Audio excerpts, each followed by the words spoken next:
It's KD the one, and I'm reacting to another TommyNFG video, the Desensitized Generation. I ain't got that much to say. Well, check out my music on KD the one. Just check it out on YouTube. I probably have a link in the description. Let's get into it. Tragedies are things that have happened throughout everyone's lifetime. Whether you were born in modern times where getting it directly sent to you through your phone from a relative, or in caveman times where you would see your whole village get squad wiped in 0.2 seconds by a 15-foot saber-toothed tiger and have to survive the next 30 years alone. And as the years have went on and a whole 2 generations have grown up with social media and the internet in front of their faces, slowly over time we've become more and more desensitized to any public tragic events happening. It went from a couple of years of no joking time in the public, and if you did, people would make a salty face at you, to now just waiting a couple of days and it ends up being in some brain rot TikTok video.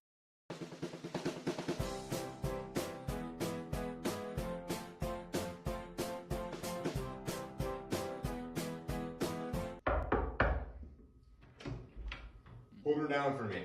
Did you get my email? Eli, Jeff, can I come in? name 5 kids for me. 5 kids.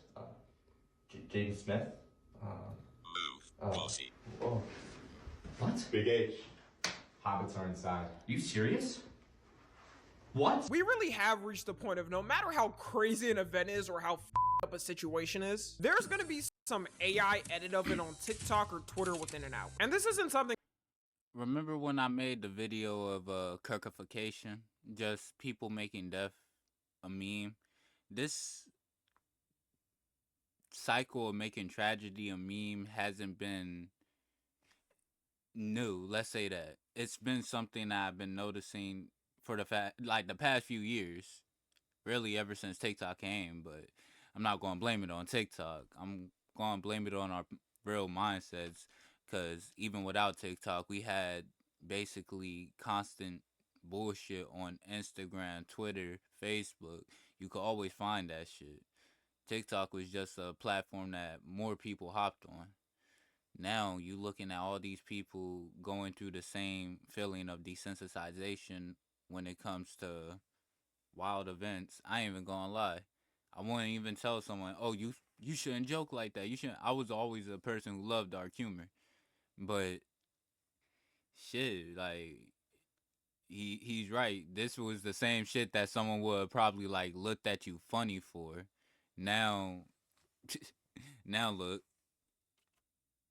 That happened overnight. It's been a build-up through years of joking on the internet. One of the things that really started it with social media was right after 9/11. Right after 9/11 happened, it was like the world froze for that day. No one knew, not only in America, what the was next, but frankly around the world. If one of the most powerful countries in the world could face a tragedy like that, then everyone had to wonder if it would happen to them. Man, even with me being in my dad's ball sack at that time, I was contemplating should I even be born. Luckily I chose to, so you're welcome, y'all, but it was that serious. I remember it like it was yesterday. And at that time, it wasn't common to make jokes about serious things like that, especially in the media or in public. So any TV show or movie that did was facing the wrath of thousands of callers to the television network that aired the show saying to cancel it, which I ain't even gonna lie, I know it probably would sound completely irrelevant, but I used to watch a lot of those like South Park analyst videos, and it used to be funny because once they started coming back with videos, their main videos was talking about how shit isn't funny. They used to get bashed on for making jokes about killing, racism, fucking 9/11, and now since everybody's doing it, it's not funny. It's just the norm. People are just looking for it now. They just want that type of shit.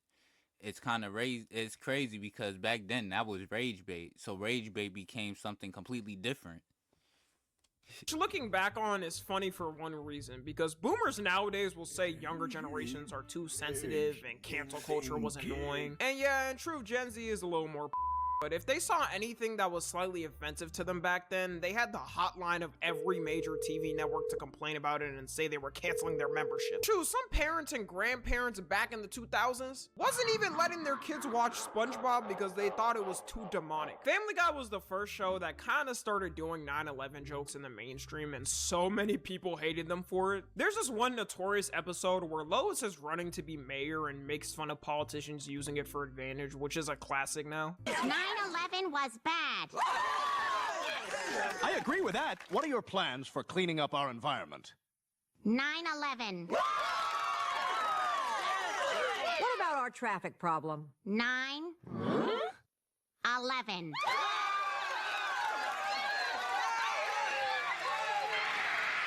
And after shows and media started comfortably doing it, it became normal to make jokes about it online. Honestly, even when I think about it, the amount of people still making jokes about it from the mid-2010s to 2020s was a lot. Like when the whole generation of Gen Z who wasn't as connected to it compared to other generations saw the memes. I feel that was the start of us being desensitized to tragedies and not caring as much. And I remember when I started seeing these crazy tragedies and shown to me by people in school, which made me wonder how the my peers was getting all the I didn't like looking at gore back then, and I still don't to this day. Any edgy person Bruh, I swear, every time, I swear, everybody knows at least one nigga. If you went back to high school, if you was a nigga like me, I ain't even gonna lie. I used to chill, talk to like almost everybody, but I wasn't like the type of nigga that was social as fuck.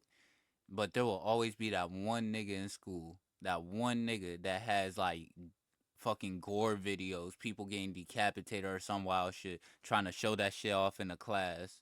Nigga has a big ass smile on his face. Nigga, back in the day, that shit used to make me sick to my stomach. I used to hate that shit, bruh. I used to hate when niggas like that used to come up to school. online that says they like looking at gore because it's intriguing low-key scares me. Like, I feel like you got some serial killer tendencies. Like, I'd randomly be at the lunch table and someone would point at their phone being like, "Hey Tommy, come look at this," and it was a whole ass ISIS beheading video of someone. Or Yeah, it it'd would be be shit some like weird that. sexual video, like 2 girls in 1 cup type of videos. I still don't know where they got these videos and how they had them casually on their phones, because I did not have them. Actually, I know exactly where they got them. LiveLeak. I thank the Lord every day that LiveLeak does not exist anymore. That website contributed to millions of kids' trauma. I'm not gonna lie. I think the Lord that I wasn't the type of kid that was too interested. Cause like I never knew about Live Leak when I was younger. I never knew about any of that shit. And I'm happy. I wanted to keep it like that. Cause all that shit needed to stay over there.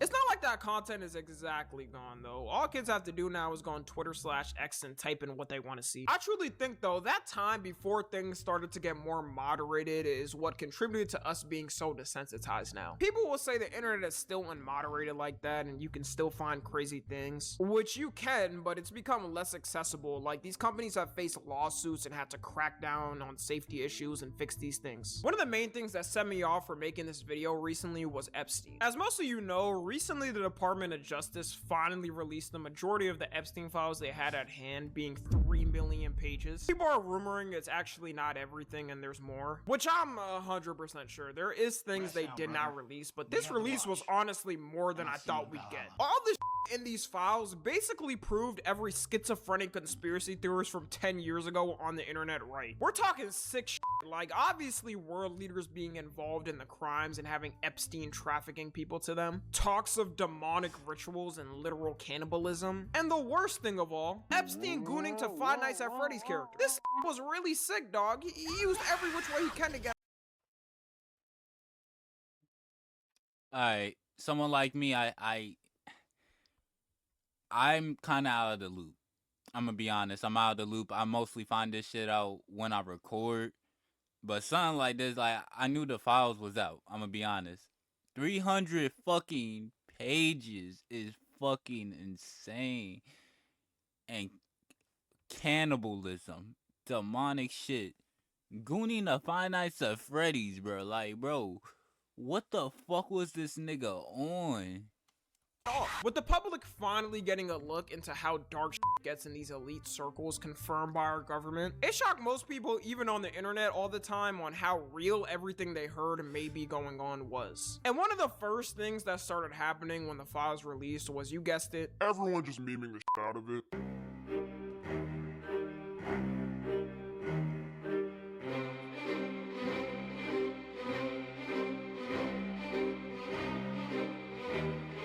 But you can't do this to me.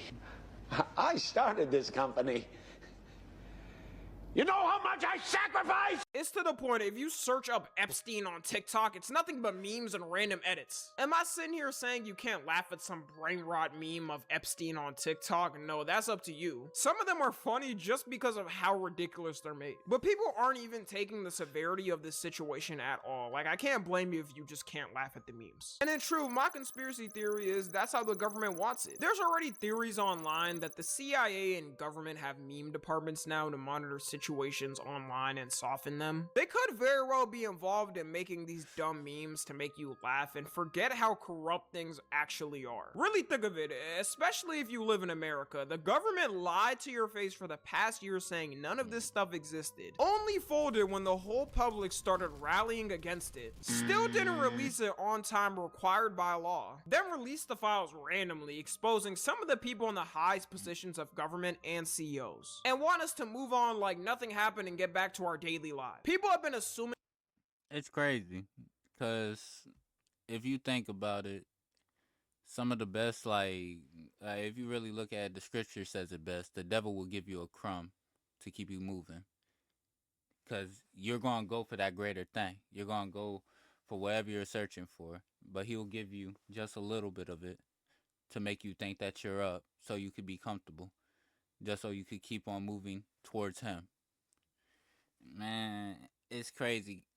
I know so many people who was ready to riot, who was ready to go crazy over some shit, who was ready to shut down the government. I feel like they still on that shit. But I feel like a lot of these people got silenced because they were waiting for the Epstein files to come out. And now since they came out, like he said, I feel like the memes and all that shit, it's just there to drown out what everybody else feels, the craziness of the situation, who's actually in it, what's actually going on. Because I don't really hear no videos talking about all this shit going on. I don't even hear no videos talking about, like, half of the shit this nigga just named. So, like, what is really stopping this from being, like, a public thing? What is stopping this from being known? That's what I want to know.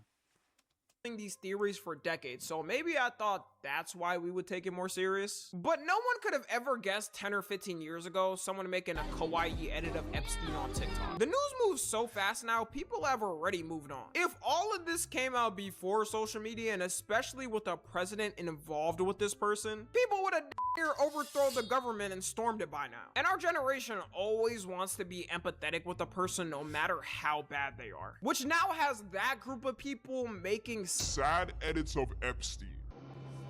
Mr. Epstein, were you sexually abused as a minor? Were you sexually abused as a minor?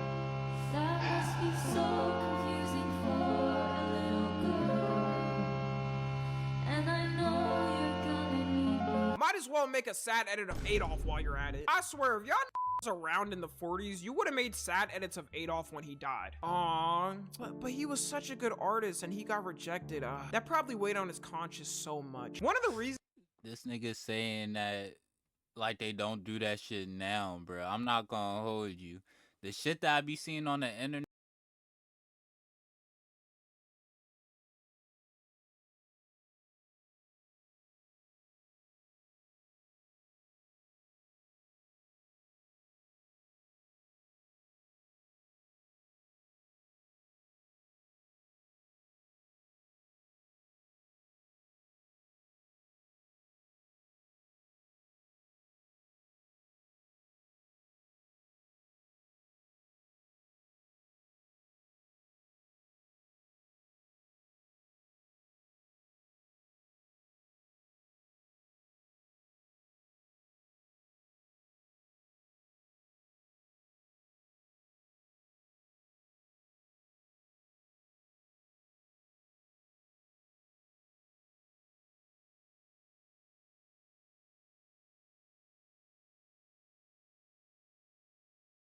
seem like anybody really care.